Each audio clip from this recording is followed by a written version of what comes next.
팬데믹으로 온 세상 사람들이 익힌 참 유익한 습관이 하나 있습니다. 손 씻기이죠. 손 씻기. 우리는 예전보다 훨씬 더 자주 손을 씻습니다. 그 이유는 우리 손에 병균이 묻어서 이곳저곳으로 옮겨 우리도 또 타인도 병에 감염케 만들 수 있기 때문이지요. 오늘날 누구나 아는 너무나 자명한 상식인 이 손 씻기를 인류가 그러나 받아들이는 데는 적지 않은 어려움이 있었습니다. 19세기는 서양 의학이 비약적으로 발전하던 시기였습니다만 아직 세균의 존재에 대해서는 깨닫지 못하고 있었습니다. 그래서 많은 의사들이 이 피와 고름이 범벅이 된 손과 옷, 수술 도구를 가지고 이 환자 저 환자를 오가며 치료하고 수술하고를 반복했지요. 그 결과 환자들은 본래 가지고 있던 병은 고쳤지만 의사 손에서 옮겨온 여러 가지 병균으로 감염병을 얻어서 죽는 일이 허다했습니다. 그러나 아무도 그 이유를 알지 못하였고 환자들만 속절없이 그런 비극적인 일을 당해야 했던 것입니다. 1843년 19세기 중반이지요.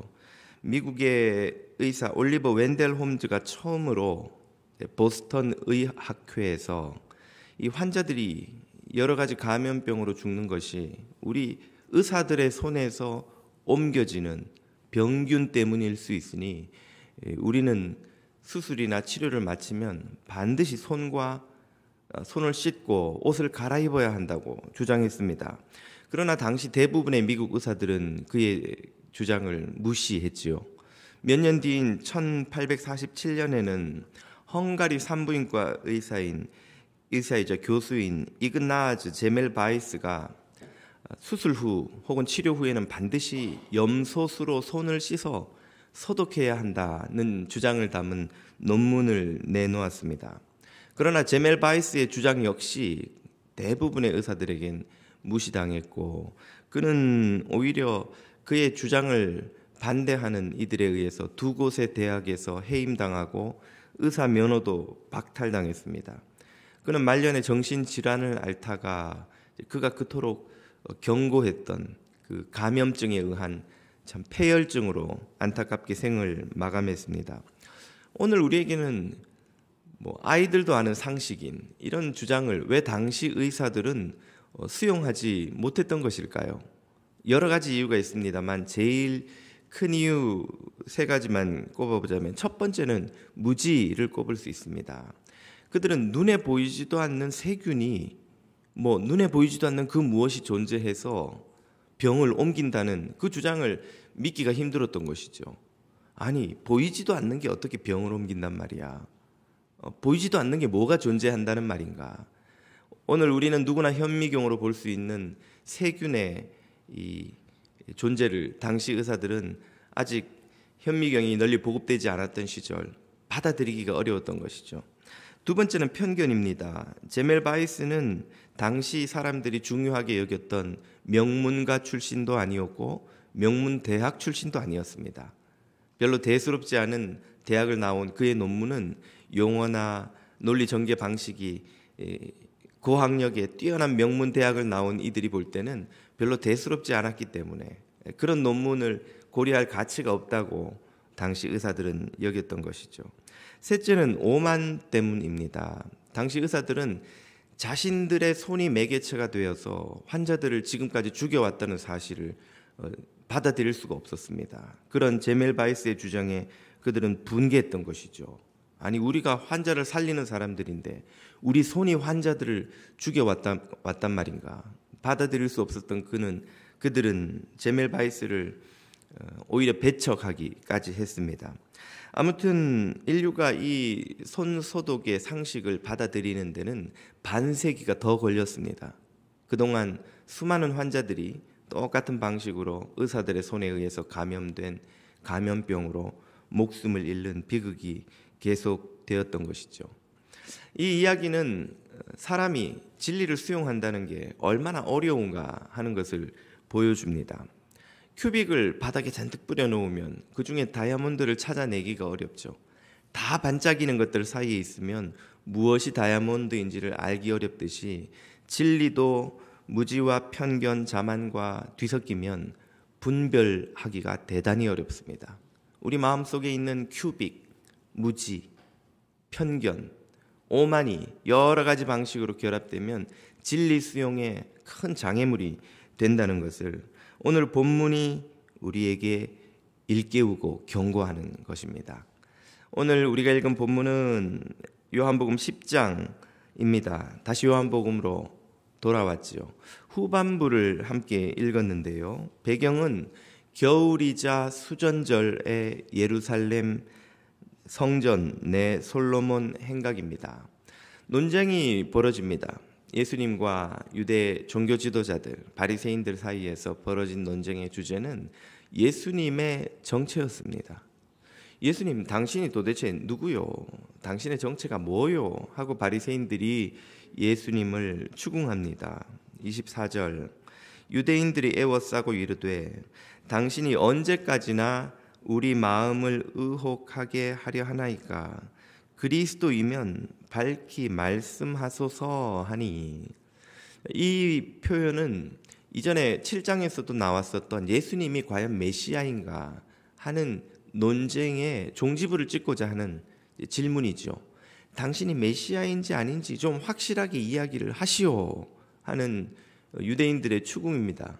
이 말을 들으면 마치 예수님이 지금까지 당신의 정체를 알 듯 모를 듯 숨겨왔다는 듯한 뉘앙스를 풍깁니다만 예수님은 바로 답하시면서 답답함의 원인은 그것이 아님을 밝히시죠.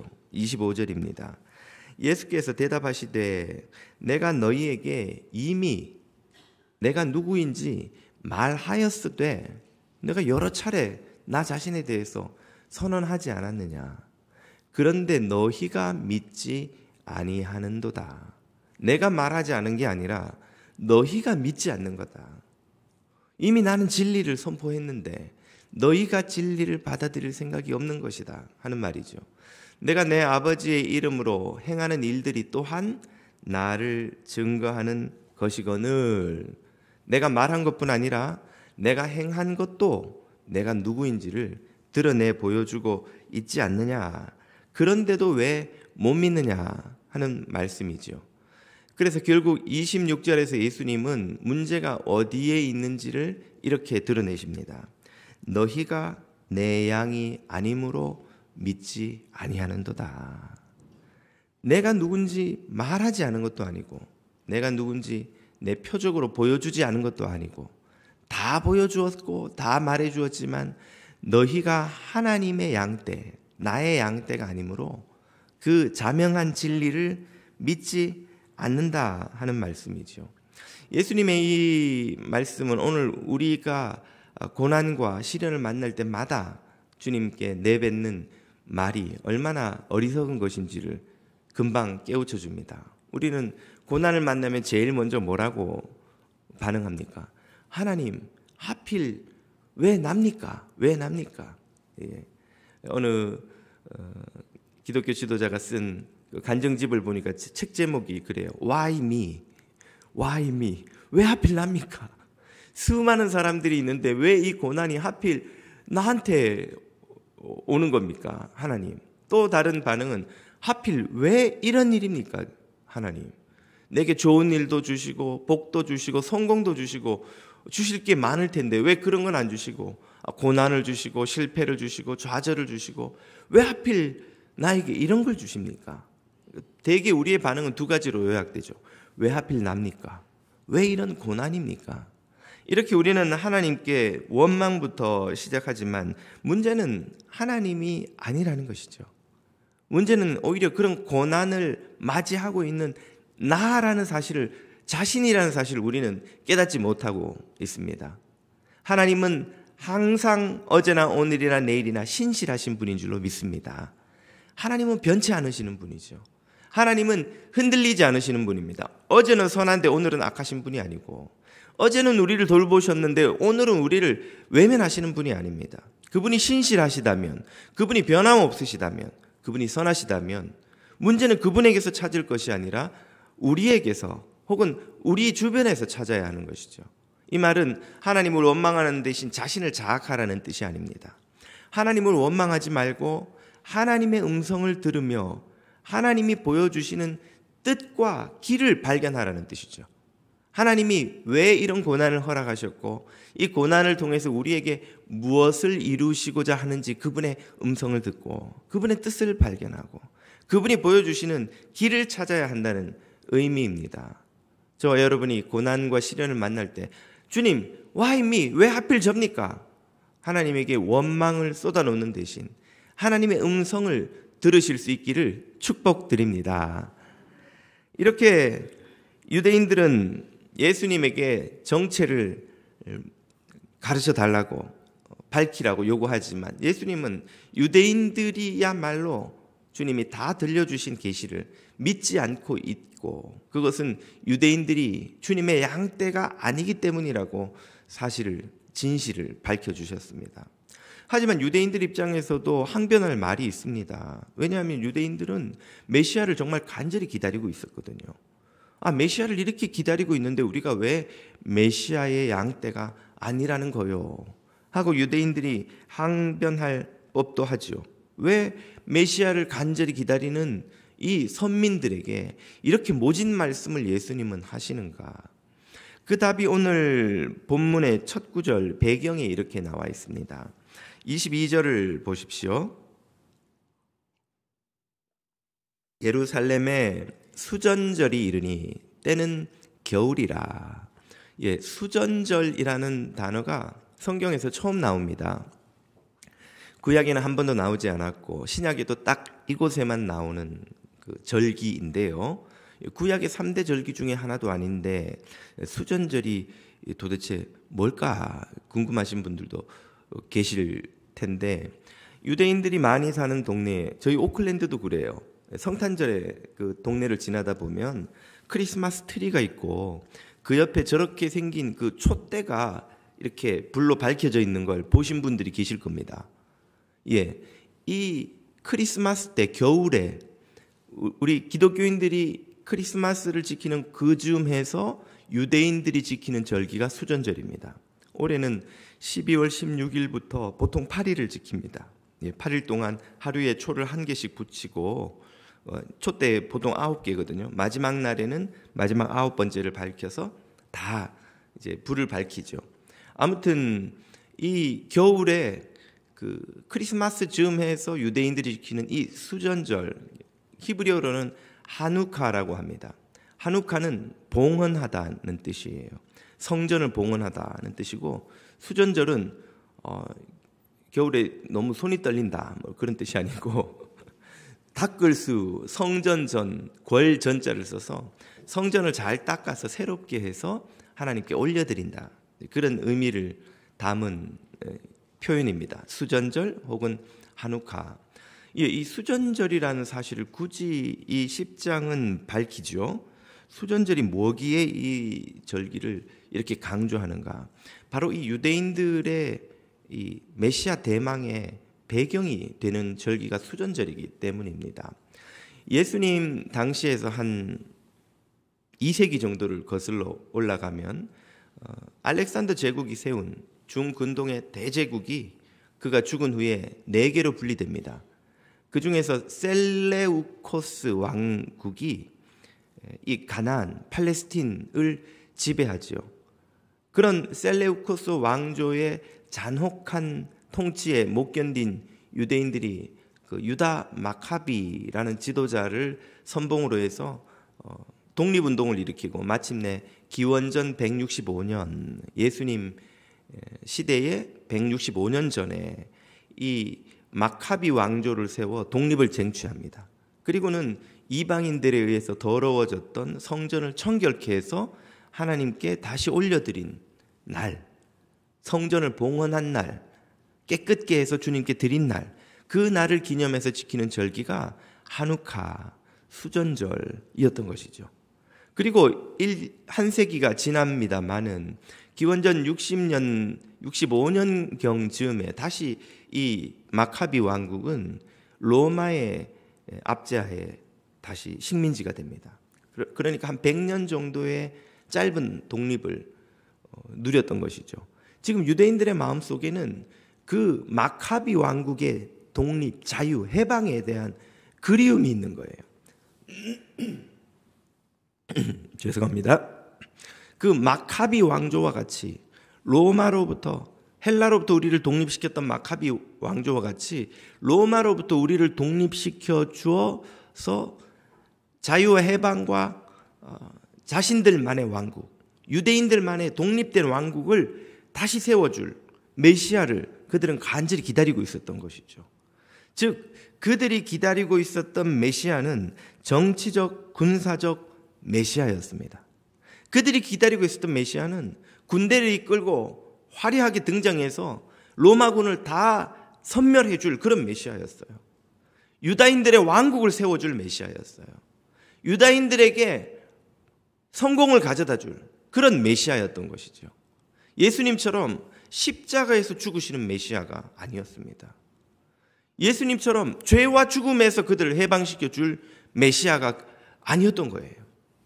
예수님처럼 하나님을 왕으로 모시는 그런 나라에 대한 기대가 그들에게는 없었던 거예요. 그들이 기대했던 왕국은 자신들의 왕국, 유대인들의 왕국, 바리새인과 이 지배층을 장악한 기득권들이 다시 예전의 영광을 되찾는 그런 왕국이었던 것이죠. 한마디로 말해서 예수님이 말씀하고 계시는 메시아와 그들이 기대하고 있는 메시아가 완전히 다른 메시아였던 거예요. 서로 다른 데를 보면서 지금 같은 단어인 메시아를 쓰고 있는 겁니다. 그런 경우 여러분 종종 경험해 보시지 않으셨던가요? 제가 어릴 때 외가에 가면 그때 초등학생도 아니었어요. 아주 어렸을 때로 기억합니다만 외할아버지 외할머니께서 저녁에 그 호롱불 아래 앉으셔서 1시간 동안 대화를 하시는데 서로 다른 이야기를 1시간 동안 하시는 거예요. 할아버지는 그 소 여물 먹인 이야기를 하시고 할머니는 뒷산에 밭일 하면서 그 비 안 와서 지금 농작물 말라가고 있다는 이야기 계속 밭 이야기 하시고 계속 소 이야기를 하시는데 1시간 동안 대화가 돼요. 제가 들으면서 가만히 지금 대화의 주제가 뭐지? 이게 소야 밭이야. 근데 두 분은 1시간을 그렇게 대화를 하시는 거예요. 뭐 결론은 없어요. 그냥 뭐 1시간 동안 소 이야기, 1시간 동안 밭 이야기 하다가 이제 저는 잠들고 할아버지 할머니 그릇이 방에서 뭐 이것저것 하시다가 또 잠드시고 그랬던 기억이 납니다. 우리들이 종종 이런 어려움을 겪죠. 여러분 학교를 떠나신 지 오래돼서 기억도 가물가물하시겠습니다만 논문을 쓸 때 제일 먼저 하는 일이 용어를 정의하는 겁니다. 자, 이 논문에서 전염병이란 무엇이라고 정의한다. 이 논문에서 감염이란 무엇이라고 정의한다. 그리고 나서 논의가 시작되는 거예요. 그런 논의가 없으면 전염병에 대해서 서로 다른 생각을 갖고 양쪽에서 계속 이야기하는 거예요. 한참 이야기하다 보면 내가 말한 전염병은 그게 아닌데? 아니 내가 말한 전염병은 이거라고. 그러니까 토론이 초점을 잃어버리는 거예요. 용어 정의를 하고 시작하지 않으면. 지금 예수님과 바리새인들 사이에는 용어 정의가 돼 있지 않은 겁니다. 서로 같은 메시아라는 단어를 쓰고 있지만 다른 메시아를 머릿속에 그리면서 대화하고 계시는 거예요. 예수님이 아무리 하나님이 보내신 메시아를 이야기를 해도 이 바리새인들은 이 땅에서 자신들에게 복지를 가져다 줄 메시아만 기대하고 있었던 것이죠. 그래서 예수님의 메시지를 아무리 말씀하셔도 이들은 이해하지 못했고 그들이 가진 기존 이 세상의 정치군사적 메시아에 대한 기대를 내려놓지 않는 한 예수님이 말씀하시는 메시아를 이해할 방법이 없었던 거예요. 그러니까 오히려 예수님을 뭘 이해할 뿐 아니라 예수님을 오해하고 신성모독으로 돌로 쳐 살해하려고까지 했던 것이죠. 우리가 신앙생활을 오래 하고 교회 생활을 열심히 하는데도 주님과 동행하는 기쁨을 모르는 이유가 여기에 있습니다. 예수님은 우리에게 하나님 나라를 선포하시는데 우리는 사실은 땅의 나라를 마음에 품고 있어요. 예수님은 영적 구원을 우리에게 선언하시는데 우리는 육적 구원을 사실은 기대하고 있습니다. 예수님은 하나님의 뜻을 이루기를 선언하시지만 사실 우리 마음에는 우리의 뜻을 이루고 싶은 마음이 가득한 거예요. 예수님은 우리가 거룩하며 겸손하며 진실하며 사명을 쫓는 제자의 삶을 살기를 기대하시는데 우리는 돈을 벌고 직장에서 성공하고 이 세상에서 복지를 누리는 삶, 교회를 열심히 다녀서 마음의 평안과 삶의 안정을 얻는 편안한 교인, 내 삶을 사실은 마음에 기대를 하고 있는 겁니다. 그러니까 예수님이 하시는 말씀이 이해가 안 되고 수수께끼 같고 아리송하고 열심히 예수님의 말씀도 듣고 섬긴다고 하는데 그분의 뜻을 이해하기가 어려운 것이죠. 예수님의 시선은 하늘을 향해 있는데 우리는 땅을 향해 있기 때문입니다. 그래서 예수님이 니고데모에게 이런 말씀을 하신 적이 있지요. 내가 땅의 일을 말하여도 너희가 믿지 아니하거늘 하물며 하늘의 일을 말하면 어떻게 믿겠느냐. 예수님의 답답함을 표현하는 말씀이에요. 내가 지금 하늘의 일을 너희에게 가르치러 왔는데 아니 땅의 시선이 고정되어 있으니 하늘의 일을 어떻게 너희가 이해하겠느냐. 니고데모는 유대인 중에서도 가장 뛰어난 지성이었지만 그의 수많은 학식이 주님의 진리를 이해하도록 돕지 못했습니다. 그조차도 땅의 시선이 고정되어 있었기 때문에 예수님의 말씀을 이해할 수가 없었던 것이죠. 한마디로 예수님과 우리 사이에 이 초점이 서로 맞지 않는 대화를 하고 있는 거예요. 이건 마치 체인이 풀린 자전거를 밟는 것과 같습니다. 여러분 자전거 타다가 체인이 풀리는 경험 해보셨습니까? 갑자기 체인이 탁 풀리는 순간 발이 막 헛돌아요. 부지런히 밟는데 자전거가 전혀 움직이지 않습니다. 힘이 전달이 되지 않는 것이죠. 우리가 열심히 예배하고 성경을 읽고 혹은 기도도 하고 심지어 봉사도 하고 선교도 하는데도 불구하고 주님을 닮아가지 못하고 주님과 동행하지 못하고 주님을 섬기는 진정 기쁨을 누리지 못하는 이유가 바로 이것입니다. 이렇게 주님과 시선이 맞춰져 있지 않으면, 주님과 연결되어 있지 않으면 우리가 열심히 페달을 돌려도 영적인 성숙의 자전거는 앞으로 나가질 않아요. 오히려 밟으면 밟을수록 점점 더 경직되고 종교화되고 이웃을 정죄하는 자신의 의를 쌓으며 자신의 공로를 계산하며 종교화되어서 사람들을 살해하는 데까지 나아가는 그런 방식으로 우리의 신앙이 병드는 것입니다. 진정 주님을 알고 동행하려고 바란다면, 진정 주님의 양이 되고자 한다면 우리 마음에 있는 주님과 시선을 맞추지 못하게 하는, 주님과 연결되지 못하게 하는, 기어가 주님과 맞물리지 못하게 만드는 마음의 모든 무지와 편견과 오만을 다 내려놓아야 합니다. 그래서 청결한 마음으로 깨끗하게 주님을 보고 주님과 기어가 물리는 자전거처럼 우리의 마음과 주님의 마음이, 우리의 시선이 주님의 시선과 연결되어야 합니다. 맞춰져야 합니다. 이런 상태를 산상설교에서 예수님이 이렇게 말씀하시죠. 마음이 청결한 자는 복이 있나니 그들이 하나님을 볼 것이며, 청결한 마음, 마음에 무지와 편견과 오만이 가득해서 주님을 바라보는 것을 가로막지 않는 청결한 마음을 가진 자들은 진리를 명료하게 봅니다. 그 마음은 헛된 기대와 욕심을 다 내려놓은 것이기에 행복합니다. 주님이 그러시잖아요. 마음이 청결한 자는 복이 있나니. 그 말은 행복하다는 뜻이에요. 마음이 깨끗해서 주님과 주님의 뜻이 잘 보이는 사람은 행복하다. 행복하다. 그런 사람은 주님의 말이 이해가 잘 됩니다.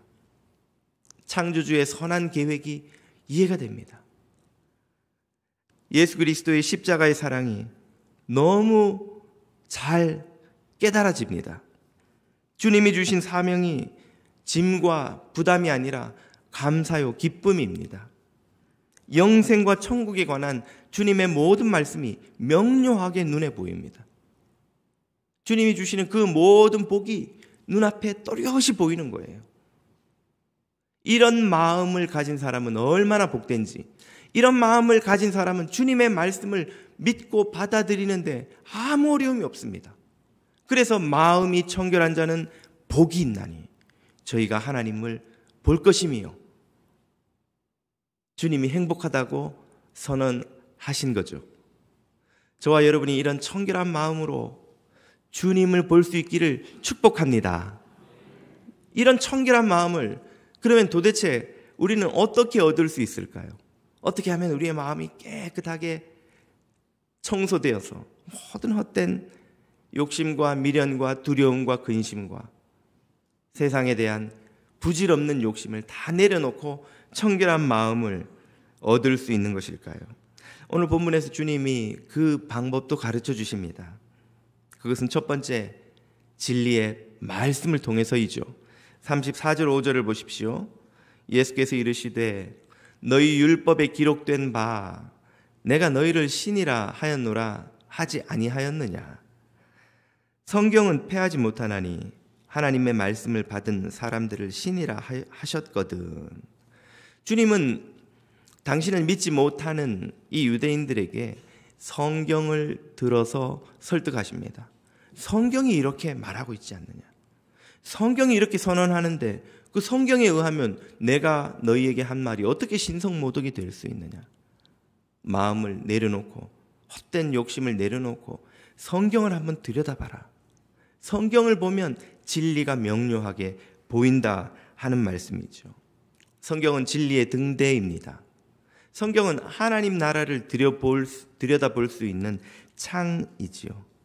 성경을 겸손한 마음으로 늘 가까이 하는 이들은 예수님을 명료하게 보고 그분을 메시아로, 구세주로 만날 수 있습니다. 그 성경을 통해 주님은 우리를 푸른 초장 쉴 만한 물가로 인도하시죠.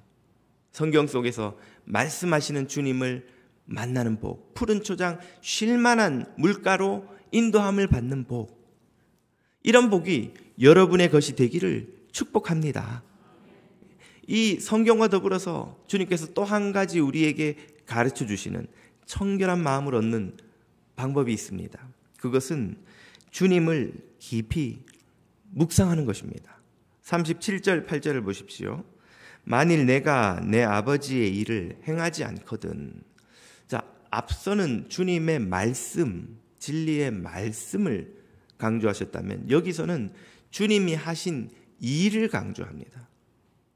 만일 내가 내 아버지의 일을 행하지 않거든 나를 믿지 말려니와.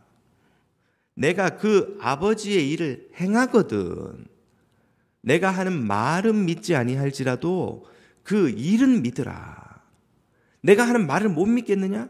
그러면 일을 봐라. 일을. 내가 뭘 하고 있는지.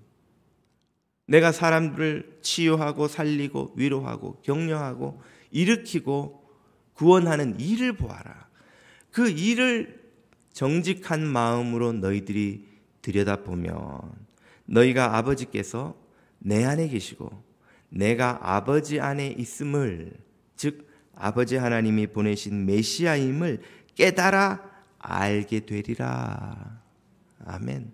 하나님의 말씀을 깊이 들여다보고 묵상하는 것과 더불어 예수 그리스도께서 이 땅에서 하신 모든 일을 깊이 들여다보고 묵상하는 것, 성경 안에서 행하신 주님의 구원 역사, 우리 삶에서 지나온 세월 동안 주님이 행하신 모든 구원 역사와 은총, 그것을 깊이 묵상하는 것이 우리에게 주님이 누구신지를 깨닫게 해준다는 말입니다. 주님께서 어떤 분이신지, 어떤 일을 행하셨는지를 깊이 묵상하면 할수록 우리는 진리에 더 가까이 나아갑니다. 진리를 더 명료하게 볼 수 있습니다. 주님의 사랑을 깨닫습니다. 아무렇지 않게 막 우연히 벌어진 것 같던 그 모든 상황 속에 주님이 지금까지 해오신 섭리를 발견합니다. 성령이 우리의 마음을 감동하여 이기적이고 변덕스럽고 염려 근심으로만 살 수밖에 없었던 우리가 어떻게 주님의 인도를 받아 푸른 초장 쉴 만한 물가로 올 수 있었는지 성령의 역사를 발견합니다. 주님과 동행하는 은혜를 누립니다. 고난이 변하여 복이 되게 하신 주님의 일하심을 깨닫습니다. 절망이 변하여 소망이 되게 하시는 그 주님의 일하심을 깨닫습니다. 잃었던 용기와 소망을 회복합니다. 주님을 깊이 묵상하면 할수록 더 깊은 진리의 진액이 스며나와 우리의 영혼을 적십니다.